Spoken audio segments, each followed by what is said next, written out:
Hi mga kasuki! So it's me again. So welcome back sa ating panibagong vlog, no? So for today's video, pag-uusapan natin kung paano kumpitin yung kunyari ikaw ay nagre-renta sa isang sari-sari store na ino-operate, no? So pag-usapan natin ngayon paano kukwentahin at kukunin araw-araw para hindi tayo mapigatan, no? Dapat araw-araw ka talaga maglaan at magtabi ng pera para sa renta mo. So, paano natin kukunin, no? Kunyari, for example, katulad sa amin, yung monthly namin dito is 16,000. So, paano natin kukunin 16,000? Ang laki, no? So, para hindi tayo mabibigatan, at saka, paano natin kukunin yan? Magdasal lang tayo na malaki yung ano natin, benta sa pang-araw-araw. So, paano kukumputin? So, sa loob ng isang buwan is 30 days yan. So, katulad sa amin na every week, nagde-day off talaga kami kasi nagsisimba kami. So, minus 4 days yan. Kasi ilang linggo sa isang buwan, 4 na linggo. So, kibali 26 days lang. So, 16,000 divided by 26. So, ang need natin,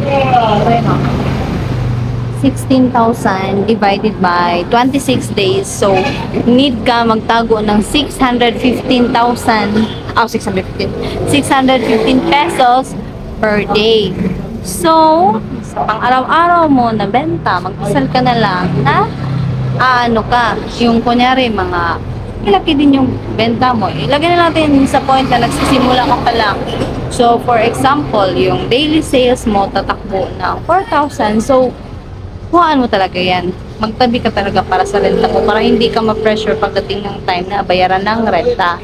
At para hindi ka mabad record sa mga nagpaparenta sa'yo. So, ganun lang yon. At saka yung kung problema ka para sa pag-roll mo ng pera, so, kwintahin mo rin kung sa isang araw, magkano yung sales mo. Tapos yung ganito, dapat marunong ka rin mag-budget.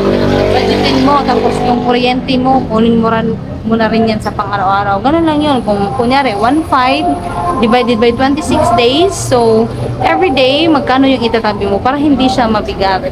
So, good thing kung marunong ka talaga mag-compute, no? Kasi, pag iniisip mo, saka na, mabibigatan ka talaga pagdating ng bayaran. Kasi, magpang-abot-abot na yan eh. Yung kuryente, yung tubig, yung renta, tapos mag-rolling ka pa, diba, sa club.